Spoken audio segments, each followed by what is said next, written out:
না বাসপাট যদি কাটতেন এটা কি লাভবান হইতো না? কাটবো আমি কিষেনে টাকা দেবো কি বেচে ও পেঁয়াজ বেচে এই 800 টাকা পেঁয়াজ বেচে যদি 600 টাকা দিয়ে কিষেন রে এক কিষেনে 5 পাট কাইটে দিবি ধরেন 500 টাকার হ্যাঁ আমার 100 টাকা লাভ ওই 100 টাকা পাট জাগ দিয়ে নয়ে দুয়ে বেচা তোমার থাকেন আরো লস যায় উল্টো এই জন্য টাইনে ফেলা দিতেছে।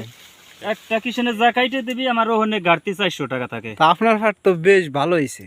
আলহামদুলিল্লাহ পাটও ভালো হয়েছে পেঁয়াজও ভালো হয়েছে। আচ্ছা এই যে কোন পাটটা যে বাস আর কোন পাটটা গাছ এইটা বুঝবো মনে করেন যে মানুষ এইটা বাস কাটবে মানে যেটা মোটা সেটা হলো বাস কেটে নিয়ে যাবে আমি এইটা কাটতেছি না টানতেছিও না রাইখে দিছি গাছপত্রের সাথে ওই দুনে ভাঙ্গা চূড়া ছোট চেগুন পাট টাইনে ফেলাই দিতেছি পাটটা ঝড় হয়ে যাইতেছে।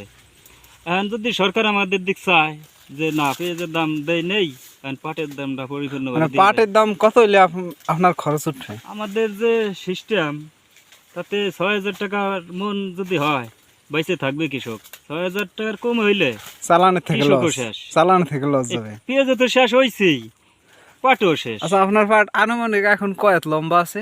আনুমানিক ধরেন কয়াত 7-8 হয়েছে। এবার যদি এই আবহাওয়া ভালো থাকে কত লম্বা হবে? তাতে আমার এই পাট আশা করা যায় যে 10 থেকে 11 হাত এরকম পাট হবে।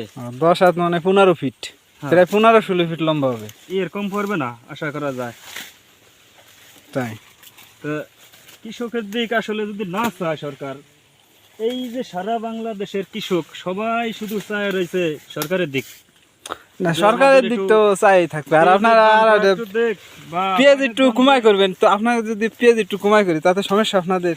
পেঁয়াজের বই কমাই কইরা পেঁয়াজের বইতে কি চাষ করব বলেন? অন্য কিছু চাষ করবেন অনেক পদ্ধতি আছে। পেঁয়াজ বাদ দিয়ে যে চাষ করব সেই মালেরও তো আমরা টাকা পাবো না। হ্যাঁ বর্তমান তো পরিস্থিতি খারাপ তাহলে আমরা কোথায় যাব? তাই আপনারা এই করেন কোথাও না জায়গায় পাটে ফাঁসি দেন তাহলে ওইটাই ভালো হবে। এই পাটে যদি ফাঁসি দেওয়া যায় তো আসলে মানুষ ফাঁসি নিয়ে মরে যেত সত্যি খেতে, কিন্তু পাট খেতে ফাঁসি নিলে আসলে ওইটা ভাইরাল হবে ভাইরাল যোগ্য কিন্তু কার্যকর হবে না মানে ওটা বেমানান বেমানান হয়ে যাবে। এতে আমার মতে যাদের বেশি দুঃখ বেশি কষ্ট